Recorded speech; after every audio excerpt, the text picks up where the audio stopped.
Hello everyone, good morning. Welcome to our YouTube channel. तो आइए देखते हैं आज की प्रमुख समसामयिक घटनाओं पे एक नजर।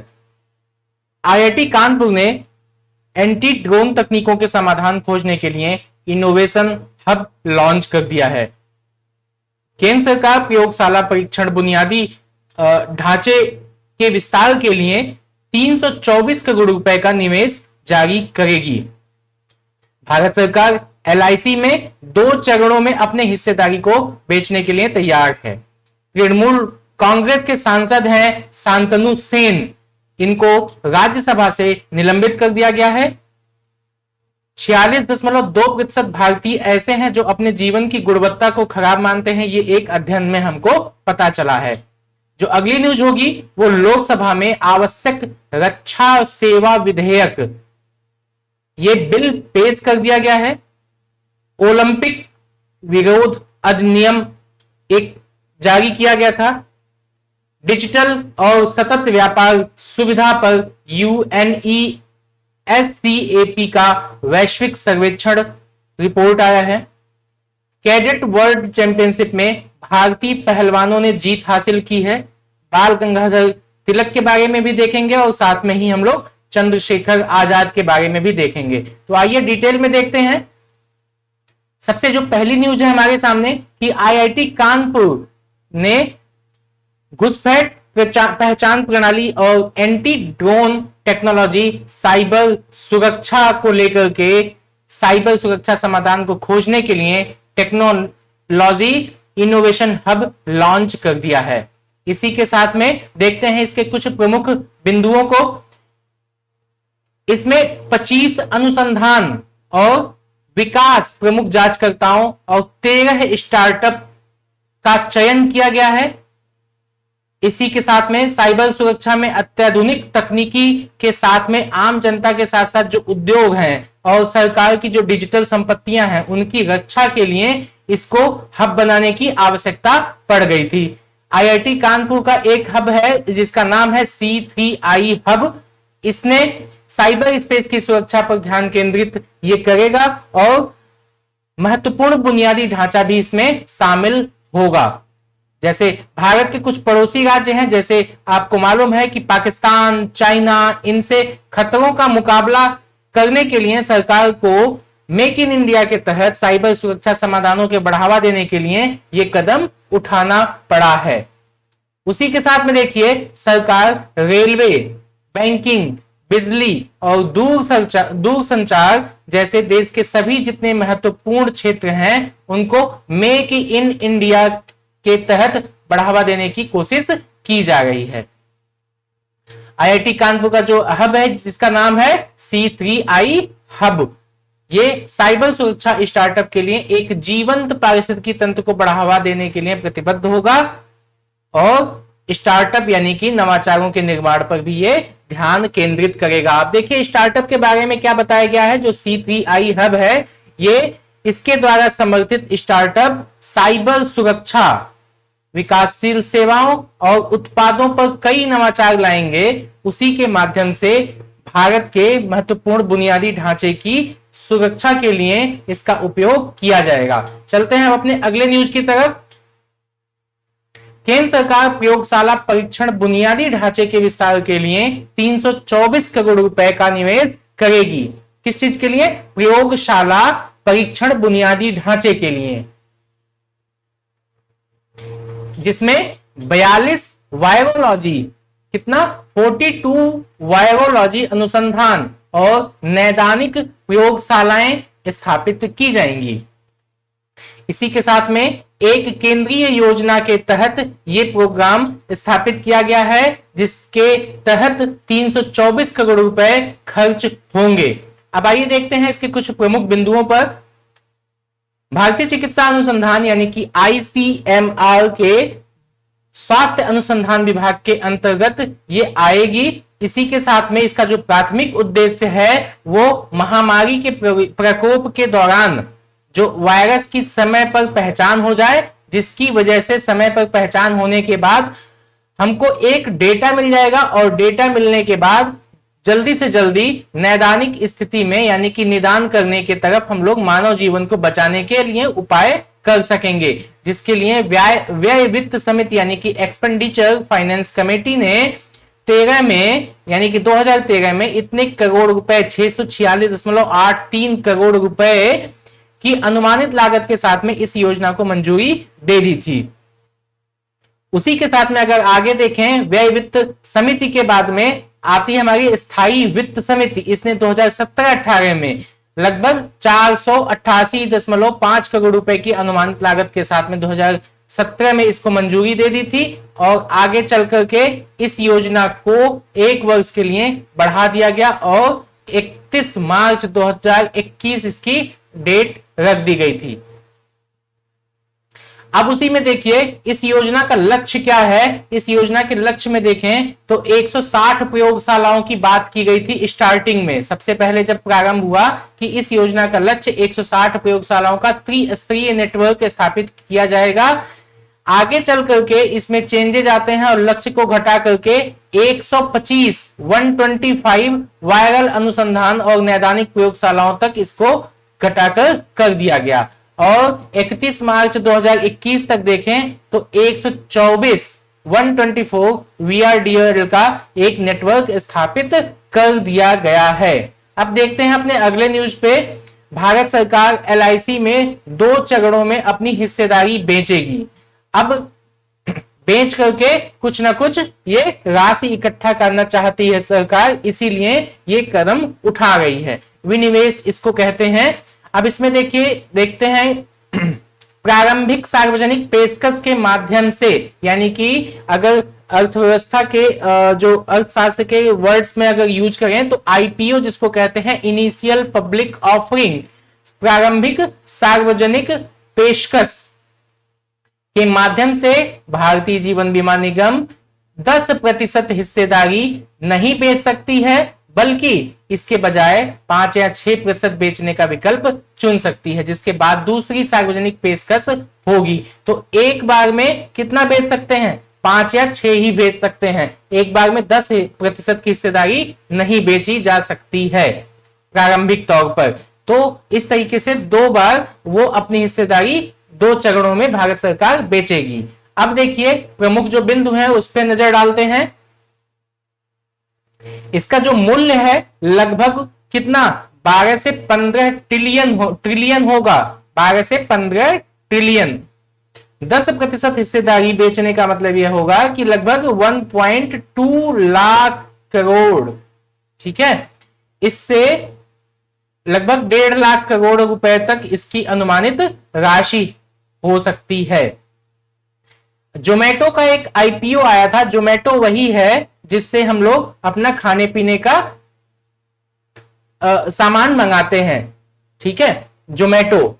ये इसका IPO आया था जो कि 9,375 करोड़ रुपए के IPO से एक सीख मिली थी कि सार्वजनिक बाजार की बिक्री के बड़े हिस्से को अवशोषित कर सकता है। जोमेटो के IPO को लगभग 40 गुना ज्यादा सब्सक्राइब भी किया गया था। तो इसी से अनुमान लगाया जा रहा है कि सरकार का जो विनिवेश का लक्ष्य जो है वो 2021-22 में लगभग विनिवेश के लिए 1.75 लाख करोड़ रुपए का लक्ष्य रखा गया है। विभिन्न वित्तीय संस्थानों और LIC सहित सरकारी बैंकों में सरकारी हिस्सेदारी बेच करके 1 ट्रिलियन का लक्ष्य रखा गया है। 1 ट्रिलियन रुपए का लक्ष्य रखा जा सकता है। शेष राशि को अन्य मार्गों से यानी कि अन्य फर्मों जैसे कि air India, Bharat petroleum corporation limited आदि में सरकार के शेयरों के विनिवेश के माध्यम से प्राप्त किया जा सकता है। मतलब इतने रुपए इकट्ठा करने की आवश्यकता सरकार को महसूस हो रही है, जिसकी वजह से यह कदम उठाया जा रहा है। भारतीय प्रतिभूति और विनिमय बोर्ड यानी कि सेबी के नए लिस्टिंग मानदंड क्या हैं वो भी हम लोग देख लेते हैं। भारतीय प्रतिभूति और विनिमय बोर्ड यानी कि सेबी के नए लिस्टिंग में कहा गया है कि लिस्टिंग की तारीख से 1 ट्रिलियन रुपए से अधिक आकार वाली कंपनियों को 2 साल में न्यूनतम 10% सार्वजनिक हिस्सेदारी और 5 साल के भीतर 25% सार्वजनिक हिस्सेदारी हासिल करनी होगी। ये इसके सेबी के नियमों में लिखा गया है। अब चलते हैं अपने अगले न्यूज की तरफ। ये एक बहुत बड़ी न्यूज है क्योंकि अभी हाल ही में राज्यसभा में एक बिल पास हुआ था जिसमें यह बताया गया था कि अगर किसी भी जनप्रतिनिधि के माध्यम से वहां पर राज्यसभा में हंगामा होता है या लोकसभा में हंगामा होता है या फिर वो स्पीकर के जो उसका जो गलियारा होता है वहां पर आकर के कोई हंगामा कर रहा है, बेंच तोड़ रहा है, गाली गलौज कर रहा है या कोई बिल फाड़ दे रहा है, तो ये कदम उठाया जा सकता है। तो ये देखिए एक बहुत ही महत्वपूर्ण जो न्यूज है वो हमारे सामने कि तृणमूल कांग्रेस के एक सांसद हैं शांतनु सेन। शांतनु सेन को राज्यसभा से निलंबित कर दिया गया। क्यों किया गया वो हम लोग अब डिटेल में देखते हैं कि मानसून सत्र चल रहा था, उसी के दौरान जब उन्होंने बयान पढ़ रहे, सूचना प्रौद्योगिकी मंत्री थे अश्विनी वैष्णव, ये बयान अपना पढ़ रहे थे, उसी दौरान शांतनु सेन ने उनसे वो बिल ले लिया और बिल लेने के बाद उसको फाड़ दिया। इसी के बाद से वी मुरलीधरन आते हैं और वी मुरलीधरन ने एक प्रस्ताव पेश किया। उस प्रस्ताव में क्या था कि टीएमसी विधायक को सदन की बदनामी कर रहे हैं और इनको बर्खास्त कर दिया जाए। कौन पेश कर रहा है? वी मुरलीधरन। ठीक, इसी के बाद से राज्यसभा के जो सभापति हैं एम वेंकैया नायडू राज्यसभा के सभापति, ये कई बार बाहर निकलने के लिए शांतनु सेन से आग्रह करते हैं, लेकिन नायडू ने प्रस्ताव की अनुमति दे दी और आगे चल करके इनको सदन में पारित भी कर दिया गया। जो वी मुरलीधरन ने प्रस्ताव पेश किया था उसकी बात की जा रही है यहाँ पे। टीएमसी के सुखेंदु शेखर राय इस प्रस्ताव का विरोध करते हैं क्योंकि एक ही पार्टी के लोग हैं, तो टीएमसी के ही सुखेंदु शेखर राय भी हैं और टीएमसी के ही कौन, वो शांतनु सेन भी थे। तो टीएमसी के जो सुखेंदु शेखर राय हैं वो शांतनु सेन के पक्ष में खड़े होकर के इस प्रस्ताव का, जो कि मुरलीधरन के द्वारा प्रस्ताव लाया गया था, इसका विरोध किया। इसके बाद में आगे चल करके राय ने कहा कि शांतनु सेन को निलंबित करने के लिए सरकार के प्रस्ताव पर टीएमसी को कोई समय नहीं दिया गया, यानी कि समय दिया जाना चाहिए था, उसके बाद तब यह किया जाना चाहिए था। लेकिन एम वेंकैया नायडू ने राय की जो आपत्तियों का विरोध करते हुए कहा कि प्रस्ताव को मंजूरी दे दी गई क्योंकि सेन सदन की गरिमा को भंग कर रहे थे, कम कर रहे थे, जिसकी वजह से यह कदम उठा लिया गया। सेन ने आईटी मंत्री से कागजात छीन लिए थे और तीखी नोकझोंक के बीच में उसे फाड़कर हवा में उछाल दिया था, यही इनकी गलती थी।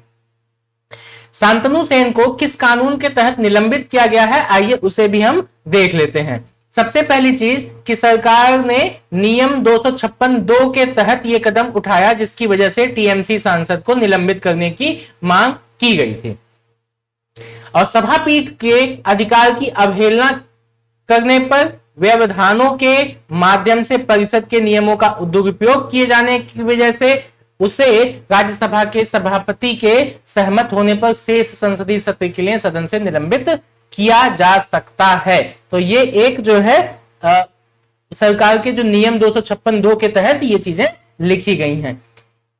अब चलते हैं अपने अगले न्यूज की तरफ। ये एक अच्छी, क्या मतलब एक तरीके से बहुत ही बुरी न्यूज है, अच्छी तो बिल्कुल नहीं कह सकते क्योंकि इसमें एक अध्ययन में पता चलता है फ्रांसीसी पैकेज्ड खाद्य पेय कंपनी है डैनोन इंडिया के माध्यम से पता चल रहा है कि भारतीय कितने 46.2% भारतीय अपनी जीवन की गुणवत्ता को खराब मानते हैं। किस आधार पर यह कहा जा रहा है, अब हम लोग देखते हैं। पहला चीज तो मनोवैज्ञानिक, शारीरिक, सामाजिक संबंध और पर्यावरण के मानक के आधार पर इसका आकलन किया गया है। अब देखते हैं इसके कुछ मुख्य बिंदुओं को। सर्वेक्षण का संकेतक क्या है, वो सब चीजें अभी इसमें हम लोग देखते हैं। सबसे पहली चीज कि 4 पहलुओं पर यह आधारित है, ये हमने आपको बता ही दिया है। मनोवैज्ञानिक स्वास्थ्य, शारीरिक स्वास्थ्य, पर्यावरणिक और सामाजिक संबंध। जिन लोगों का सर्वेक्षण किया गया उन्हें या तो जीवन की अच्छी या खराब गुणवत्ता में वर्गीकृत किया गया था। इसको कहां कहां किया गया है ये भी देख लेते हैं। मई जून 2021 से कलकत्ता, दिल्ली, लखनऊ, मुंबई, इंदौर, चेन्नई, हैदराबाद, पटना में यह सर्वेक्षण किया गया।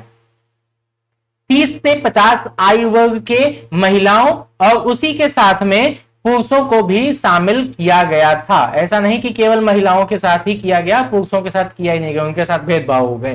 तो महिलाओं पुरुषों दोनों को शामिल किया गया था।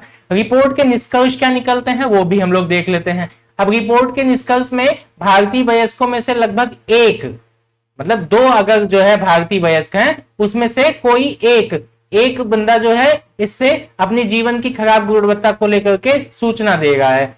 उसी के साथ में कोलकाता से पता चल रहा है कि कोलकाता में खराब गुणवत्ता वाले जीवन स्कोर के साथ वयस्कों का उच्चतम प्रतिशत दर्ज किया जाता है। यानी कि कोलकाता में युवाओं के साथ सबसे ज्यादा जो है ज्यादती हो गई है। वहां पे 65% जो है युवा नाखुश हैं अपनी जिंदगी से। उसी के साथ में कोलकाता के बाद में चेन्नई 49.8% के साथ, दिल्ली, पटना, हैदराबाद, लखनऊ, इंदौर, ये है इसका क्रम। हालांकि बहुत ज्यादा तो इसमें नहीं, बस इतना सा ध्यान रखिए कि किसने इस रिपोर्ट को ले आया और जो है सबसे नंबर 1 पे है कौन। कोलकाता है सबसे नंबर 1 पे। ठीक, कितने इसके मानक बनाए गए हैं, कितने स्टैंडर्ड्स हैं 4 मानकों के आधार पर, उसको थोड़ा ध्यान दीजिएगा बस। उसके बाद में आगे इसमें देखते हैं कि महिलाओं में शारीरिक गतिविधि के निम्न स्तर के कारण महिलाओं ने शारीरिक स्वास्थ्य के मामले में पुरुषों की तुलना में कम स्कोर किया है। ये तो स्वाभाविक सी बात है।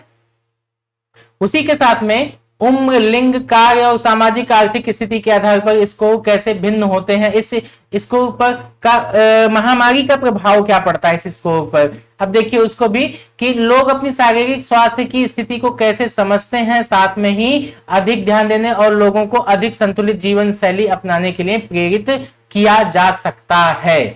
ठीक है, यहां पे ये इंपॉर्टेंट हो जाता है क्योंकि जहां पर हम लोग साइकोलॉजिकल, फिजिकल की बात कर रहे हैं तो वहां पे कोविड-19 को लेकर के काफी जब नर्वसनेस, हताशा लोगों के जीवन में आ गई थी तो इस चीज को लेकर के वहां पर हम उस पर फोकस कर सकते हैं। इसीलिए इस रिपोर्ट का उतना ही महत्ता बढ़ जाती है। चलते हैं अपने अगले न्यूज की तरफ। लोकसभा में आवश्यक रक्षा सेवा विधेयक, इसेंशियल डिफेंस सर्विसेज बिल, ये पेश कर दिया गया है। अब इस बिल के कुछ मुख्य बिंदु हैं, वो क्या क्या हैं आइए देख लेते हैं।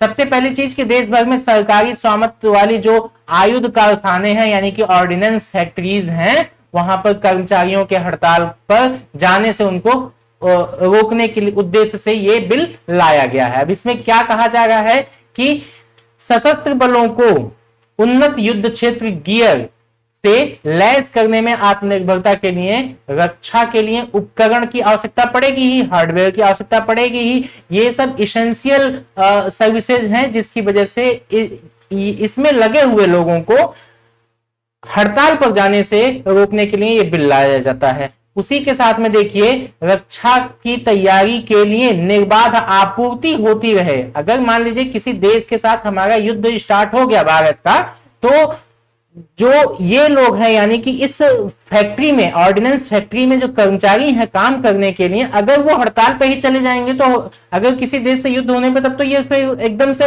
मतलब कंट्राडिक्शन पैदा हो जाएगा। तो इस चीज को रोकने के लिए, ताकि अगर ऐसी कोई कंडीशन बन जाती है और कर्मचारी को रोक करके फिर पूरी तरीके से काम करवाया जा सके और आयुध में जितने भी लगे हुए कर्मचारी हैं उनसे निर्बाध आपूर्ति हो सके, जिसकी वजह से यह बिल लाया जाता है। यह सरकार का पक्ष है।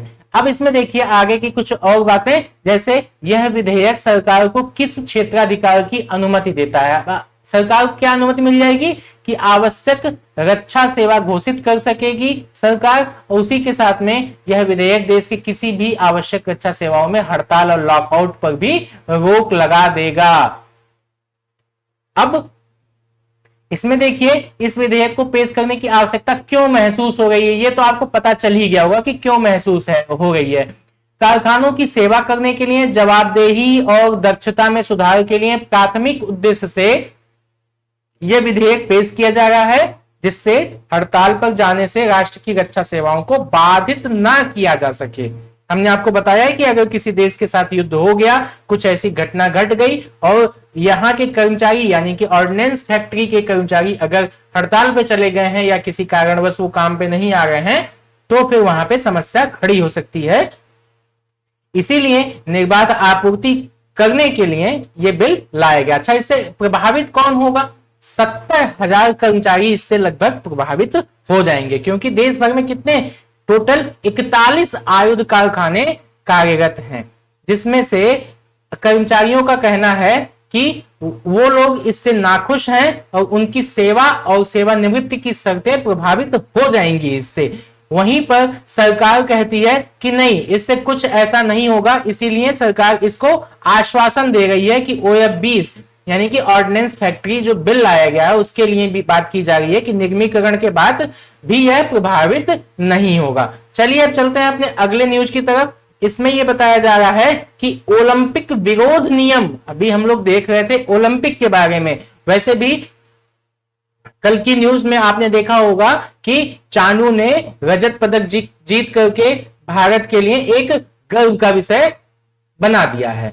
उसी में एक ओलंपिक विरोध नियम आया था, उससे संबंधित क्या चीजें हैं आइए डिटेल में देखते हैं। दुनिया भर के जो खिलाड़ियों के घुटने टेकने के साथ ओलंपिक शासन ने खेलों में इस तरह के इस तरह के प्रदर्शन से प्रतिबंध लगा दिया। अच्छा, इसमें होता क्या था? घुटने टेक देते थे लोग, काले झंडे दिखा देते थे या अपने हाथ खड़ा कर देते थे। तो ये जो है चीजें, जो वहां पर कोई विरोध दर्ज करना होता था तो लोग कर देते थे, लेकिन इसको लेकर के ओलंपिक का जो नियम है ये उसके खिलाफ हो जाता है। आइए अब डिटेल में देखते हैं मुख्य बिंदु क्या है इसके बारे में। ओलंपिक ने हमेशा खुद को एक गैर राजनीतिक इकाई के रूप में चित्रित किया है। अब या कोई विरोध करना, काले झंडे दिखाना या फिर घुटने के बल बैठ जाना, ये उसको लगता है कि ये कोई राजनीतिक प्रोपेगेंडा है।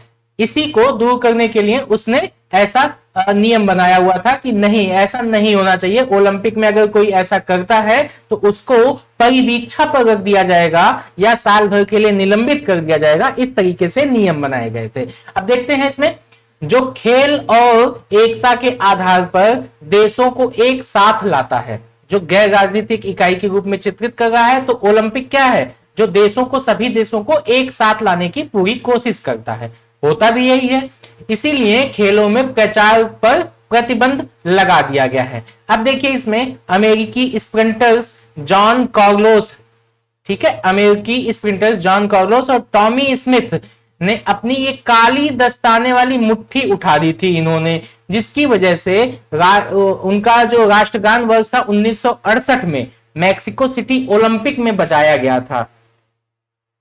अंततः उनको जो है ओलंपिक से सीधे घर भेज दिया गया और उनके विरोध के लिए उन्हें बहिष्कृत भी कर दिया गया था। तो देखिए कितनी बड़ी सजा मिली कि काली दस्ताने वाली मुट्ठी उठाए भजते, लेकिन उसी के साथ में उनको जो है बहिष्कृत तक कर दिया गया। अब IOC चार्टर के नियम 50 में यह कहा गया है कि ओलंपिक में किसी भी तरह का राजनीतिक, धार्मिक या नस्लीय प्रदर्शन या प्रचार प्रतिबंधित है। ये IOC चार्टर के नियम 50वां नियम में ये बताया गया है। अब देखते हैं कुछ और भी घटनाएं घटती हैं, उसमें क्या क्या है। कुछ ही महीने पहले बढ़ते दबाव बढ़ रहा था और IOC ने इस नियम को हटाने का फैसला किया, लेकिन केवल प्रतियोगिताओं की शुरुआत से पहले ये कार्य कर सकते हैं, यानी कि प्रदर्शन कर सकते हैं। जब प्रतियोगिता स्टार्ट हो जाएगी उसके बाद से वो कोई प्रदर्शन ऐसा नहीं कर सकते हैं। यहां पे देखिए केवल प्रतियोगिताओं की शुरुआत से पहले ही प्रदर्शनों की अनुमति दे दी जाएगी। वर्ष 2019 में पैन अमेरिका गेम्स में ग्वेन बेरी नाम ध्यान दीजिएगा, ग्वेन बेरी ने मेडल स्टैंड में अपनी मुट्ठी उठाई, ये मुट्ठी उठा दिए थे। और फेंसर रेस इम्बोर्डेन ने ये घुटने इन्होंने टेक दिए थे। उन दोनों को अमेरिकी ओलंपिक और पैरालंपिक समिति से पत्र प्राप्त हुआ और 1 साल के लिए परिवीक्षा पर रख दिया गया था। ठीक है, तो ये भी एक महत्वपूर्ण घटना घट चुकी है 2019 में। अब देखिए इसी में अमेरिका में जॉर्ज फ्लॉयड की हत्या के बाद हुई एक्टिविज्म के साथ में अमेरिकी ओलंपिक समिति ने नियम 50 का उल्लंघन, नियम 50 वही जो अभी हमने आपको बताया, नियम 50 का उल्लंघन करने वाले एथलीटों को मंजूरी नहीं देने का फैसला कर दिया था। आईओसी पर दबाव डलता है और टोक्यो 2020 का ओलंपिक जो अभी हो रहा है वर्तमान समय में, टोक्यो 2020 का ओलंपिक, इसके शुरू होने से कुछ हफ्ते पहले ही नियम को बदलना पड़ गया था। तो ये हो गई हमारी ये भी न्यूज कंप्लीट। अब चलते हैं अपने अगले न्यूज की तरफ। डिजिटल और सतत सुविधा पर यूएनईएससीएपी यानी कि United nation economic and social commission for Asia Pacific का वैश्विक सर्वेक्षण आता है। अब देखते हैं इसमें भारत ने जो स्कोर किया है वो 90.32% स्कोर किया है। इसके स्कोर को लेकर के थोड़ा सा एक होता है दिल और दिमाग, तो दिल और दिमाग में दोनों में द्वंद्व स्टार्ट हो जाता है, क्योंकि रिपोर्ट आती जो है उसको तो हम लोग दिमाग से पढ़ लेते हैं कि चलो भाई हो सकता है सही होगा, लेकिन दिल इसको मानने को मंजूरी नहीं देता है। चलिए ये देखते हैं फिर भी क्या है ये सर्वे में भारत का प्रदर्शन। ध्यान से देखिएगा क्यों हम ऐसा बोल रहे थे वो आपको पता चल जाएगा। सर्वे में भारत का जो प्रदर्शन है वैश्विक स्तर पर 143 अर्थव्यवस्थाओं का मूल्यांकन करने के बाद ये पता चल रहा है कितने 5 प्रमुख संकेतकों को चुना जाता है। वो 5 प्रमुख संकेतक कौन कौन से हैं? 2021 में पारदर्शिता, यहां पे ध्यान दीजिएगा, पारदर्शिता हमारे यहाँ 100% है। ठीक है, भारत की बात बताई जा रही है। 2021 में औपचारिकता 83% दर्ज की गई है। 2021 में ही संस्थागत व्यवस्था और सहयोग की बात करें तो 89% की बात की जा रही है। ठीक है, तो यहां पे जो पारदर्शिता का जो स्कोर है ये बिल्कुल डाइजेस्ट नहीं होने वाला है, लेकिन अब जो है जब सर्वे है यूएनईएससीएपी की तो हमको तो डाइजेस्ट करना ही पड़ेगा। चलिए फिर अगले कुछ और पॉइंट्स देख लेते हैं। 2021 में पेपरलेस ट्रेड जो है वो 3% है, ये तो ठीक है, समझ में आता है। 2021 में ही क्रॉस बॉर्डर पेपरलेस जो ट्रेड है वो 67% है, ये भी समझ में आता है। दक्षिण और दक्षिण पश्चिमी एशिया के क्षेत्र में 12%, एशिया प्रशांत क्षेत्र में 65.85%। इन सब की तुलना में भारत सर्वश्रेष्ठ प्रदर्शन कर रहा है। वाह, गौरव का विषय ये भी बन जाता है। इस सर्वेक्षण में पाया जाता है कि भारत का समग्र स्कोर कई ओईसीडी देशों से अधिक है। जब हमारे यहाँ जब हर चीज 100% और 90% पाई जाएगी तो फिर स्वाभाविक सी बात है हम लोग सबसे आगे हो जाएंगे, जिसमें UK, France, Norway, Canada, Finland आदि शामिल हैं। यानी कि ओईसीडी देशों से भी भारत का स्कोर ज्यादा है। ठीक है, सर्वेक्षण से पता चलता है कि भारत का जो समग्र स्कोर है यूरोपीय संघ के औसत स्कोर से भी बेहतर है। कुछ और भी चीजें देख लेते हैं। पारदर्शिता सूचकांक के लिए भारत ने 100% स्कोर हासिल किया है, पारदर्शिता सूचकांक। अब सर्वेक्षण के बारे में देखिए क्या बताया जा रहा है कि यह हर 2 साल में होता है। किसके द्वारा किया जाता है? यूएनईएससीएपी के माध्यम से किया जाता है। 58 व्यापार सुविधा उपायों को आकलन शामिल इसमें किए जाते हैं, जिसके साथ में ही सुविधा समझौते के द्वारा इसको कवर किया गया था। सर्वेक्षण से पता लगाया जाता है कि व्यापार सुविधा उपायों का वांछित प्रभाव है या नहीं है। इसी के साथ में अन्य देशों के साथ इसको लेकर के तुलना भी की जाती है। चलते हैं अब अपने अगले न्यूज की तरफ। देखिए भारतीय पहलवानों ने जीत दर्ज कर ली है। ये 22 जुलाई की घटना है। मतलब हम ये चानू वाली भी इसमें नहीं नाम ले रहे हैं। ये 22 जुलाई वाला जो हुआ था कैडेट वर्ल्ड चैंपियनशिप, इसमें प्रिया, तन्नू 2 नाम यहां पे दिख रहे हैं। अभी हम और भी डिटेल में देखते हैं। तो पहले तो तन्नू जो है वो 43 किलोग्राम के किताब में, मतलब यहां ये जीतते हैं। उसी के साथ में ही प्रिया, उसी के साथ में आप देखिए सागर जगलान और अमन गुलिया, ये लोग फ्री स्टाइल प्रतियोगिता में खिताब जीतते हैं। तो इस तरीके से भारत की एक अन्य प्रतिभागी जो है वो है वर्षा।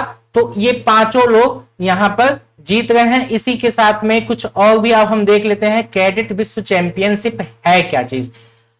इसमें एक और पॉइंट यहां पे है, देखिए भारत अमेरिका और रूस से आगे 147 अंकों के साथ शीर्ष पे रह रहा है। तो भारत यहां पर शीर्ष पर है, ठीक है। यहां पर कितना अंक है उसको, 147 अंक मिला हुआ है। ये भी ध्यान दीजिएगा कि अमेरिका भी पीछे है हमसे, रशिया भी पीछे है, तो दोनों पीछे हैं। भारत 147 अंकों के साथ में शीर्ष पर है। अब देख लेते हैं कैडेट विश्व चैंपियनशिप के बारे में। ये क्या है कि कैडेट वर्ल्ड चैंपियनशिप, ये फ्री स्टाइल, ग्रीको रोमन और महिला पहलवानों के लिए एक वार्षिक तौर पर एक आयोजन किया जाता है, जिसमें से सर्वश्रेष्ठ खिलाड़ी जो कि 16 से 17 साल की उम्र के हैं वो इस टूर्नामेंट में भाग लेते हैं। जो इस यानी कि कैडेट वर्ल्ड चैंपियनशिप का जो आयोजन किया गया वो हंगरी के बुडापेस्ट में किया गया, 2021 वाला, ठीक है, ये ध्यान दीजिएगा। वहीं पर 2022 वाला कहां पे होगा, ये रोम में होगा। रोम कहां पे है, इटली में है। तो ये न्यूज थोड़ी सी ध्यान रखिएगा। अब चलते हैं एक महत्वपूर्ण हस्ती की तरफ, हमको जानने की कोशिश करते हैं। क्यों, क्योंकि 23 जुलाई 2021 को प्रधानमंत्री ने स्वतंत्रता सेनानी हमारे रहे बाल गंगाधर तिलक जी, उनकी जयंती पर श्रद्धांजलि अर्पित किए हैं। तो इनके बारे में जानना तो बनता ही है। वैसे तो हिस्ट्री में काफी कुछ हम लोग देखते हैं, लेकिन अभी रिसेंटली कोई घटना घट रही है तो आइए एक बार रिवीजन कर लेते हैं। तो पहली चीज कि इनका जन्म 23 जुलाई 1856 को महाराष्ट्र के रत्नागिरी में हुआ था, रत्नागिरी में हुआ था। और उसी के साथ में बाल गंगाधर तिलक को भारतीय स्वतंत्रता संग्राम के प्रारंभिक नेताओं में से एक माना जाता है। आप तो जानते ही हैं, लोकमान्य की उपाधि से इनको सम्मानित किया गया था। लोकमान्य का मतलब क्या है, लोगों के द्वारा एक नेता के रूप में स्वीकृति मिलना। इसी के साथ में ये पेशे से एक वकील थे। क्या थे, एक वकील थे। राष्ट्रपिता जो महात्मा गांधी जी हैं, उन्होंने बाल गंगाधर तिलक को कहा था कि आधुनिक भारत के ये निर्माता हैं। इसी के साथ में बाल गंगाधर तिलक ने भारतीय स्वतंत्रता संग्राम के समय में एक नारा दिया था, वो बहुत ही प्रसिद्ध नारा हुआ था, स्वराज्य मेरा जन्मसिद्ध अधिकार है और मैं इसको लेकर रहूंगा। इसी के साथ में कुछ और भी पॉइंट्स हैं, वो भी देख लेते हैं। लोकमान्य तिलक पूर्ण स्वतंत्रता या स्वराज्य के सबसे प्रारंभिक और सबसे मुखर प्रस्तावकों में से ये एक थे। लाला लाजपत राय तथा विपिन चंद्र पाल और बाल गंगाधर तिलक, इन्हीं के नाम के आधार पर ही लाल बाल पाल की तिकड़ी बड़ी प्रसिद्ध हुई थी। लाला लाजपत राय और इधर बाल गंगाधर तिलक और इधर विपिन चंद्र पाल। तो ये तीन नाम ध्यान रखिएगा, लाल बाल पाल। इनकी तिकड़ी जो है वो गरम दल की थी, वो उग्र दल वाली थी, ठीक है। एक नरम दल भी था, नरम दल के नेता अलग थे, ये गरम दल थे। गरम दल वाले मतलब उग्रपंथी नेता थे ये तीनों लोग, ठीक है। इसीलिए लाल बाल पाल की तिकड़ी एग्जाम में भी पूछा हुआ है। और साथ में इनके नाम के आधार पे ये भी पूछा हुआ कि लाल बाल पाल में कौन कौन लोग शामिल थे। तो 4 नाम दे दिया गया था, जिसमें ये 3 नाम तो थे ही, एक और एक्स्ट्रा नाम भी दिया गया था। तो अगर जिसको याद नहीं होगा तो वहां पे कंफ्यूज हो जाता है, ठीक है। अब चलते हैं इसमें और कुछ और पॉइंट्स। देखिए वर्ष 1890 में भारतीय राष्ट्रीय कांग्रेस में ये शामिल होते हैं और इन्होंने स्वदेशी आंदोलन का प्रचार किया था। अब आप कमेंट बॉक्स में आप हमको ये बताइएगा कि स्वदेशी आंदोलन कब होता है, 1905 में, 1906 में, 1907 में, 1908 में। तो स्वदेशी आंदोलन कब होता है ये आप हमको कमेंट बॉक्स में जरूर बताइए। तथा लोगों को विदेशी वस्तुओं के इसमें बहिष्कार के लिए प्रोत्साहित किया था, यही तो था स्वदेशी आंदोलन, जिसमें जो है विदेशी कपड़ों की होली जला दी गई थी। चलिए देखते हैं अब इसमें आगे। अप्रैल 1916 में बेलगाम में Akhil Bharatiya home rule league की स्थापना इन्होंने की थी। इसका कार्यक्षेत्र महाराष्ट्र, मध्य प्रांत, कर्नाटक और बंगाल तक विस्तृत था। उन्होंने वेदों पर गीता रहस्य और आर्कटिक होम नामक 2 किताबें लिखी थी। ये एक बहुत प्रसिद्ध किताबें थी। इसी के साथ में देखते हैं चंद्रशेखर आजाद जी के बारे में। इनका जन्म जो है वो 23 जुलाई 2021 नहीं, जन्म नहीं, ये 23 जुलाई 2021 को एम वेंकैया नायडू जी के द्वारा इनकी जयंती पर श्रद्धांजलि अर्पित किया जाता है। इसीलिए 23 जुलाई को इनके जन्म के आधार पर ही इस दिन इनकी मतलब जो है इन्होंने संबोधित किया था। इंपॉर्टेंट इसलिए हो जाता है क्योंकि अभी हाल ही में जो भी एग्जाम हो सकते हैं तो उसमें पूछा जा सकता है। इनका जन्म जो है चंद्रशेखर आजाद जी का वो मध्य प्रदेश के एक गांव में हुआ था। उसी के साथ में आप देखिए बाद में आगे चल करके ये काशी विद्यापीठ चले जाते हैं और जो है बहुत ही कम उम्र में 15 वर्ष की आयु में ही ये कूद जाते हैं राष्ट्रीय आंदोलन में और वहां पर राम प्रसाद बिस्मिल से मिलते हैं। और उसी के साथ में उनका जो एक मतलब संगठन था HRA यानी कि हिंदुस्तान रिपब्लिक एसोसिएशन, उसमें ये शामिल हो जाते हैं और आगे चल करके भगत सिंह के ये बहुत करीबी भी रहते हैं। 1928 में ये खुद भी जो है आगे चल करके HRA को बदलते हैं और HSRA में ये बदल देते हैं, हिंदुस्तान सोशलिस्ट रिपब्लिक एसोसिएशन उसका नाम कर देते हैं। ठीक है, उसी के बाद आपका काकोरी ट्रेन रॉबरी मतलब जो घटना घटती है काकोरी ट्रेन वाली, असेंबली बम घटना जहां उसमें बम फोड़ दिया जाता है, उसी के साथ में लाहौर में सैंडर्स की हत्या करने में, इन सभी चीजों में चंद्रशेखर आजाद क्रांतिकारी भारत का चेहरा बन जाते हैं इन सब घटनाओं के बाद से। और 27 फरवरी 1931 को 24 उम्र की ही जो तत्कालीन जो मतलब अल्फ्रेड पार्क के नाम से जाना जाता था, इस समय आजाद पार्क के नाम से जाना जाता है। ये प्रयागराज में एक पार्क है जो सिविल लाइंस के पास में ही है। तो यहाँ पर चारों ओर से घिर जाने के बाद ही स्वयं को ये गोली मार करके आत्महत्या कर लेते हैं। तो इस तरीके से हमारी जितनी भी न्यूज थी वो हम लोगों ने यहाँ पे कवर कर लिया। ये सभी इंपॉर्टेंट न्यूज थी। धन्यवाद।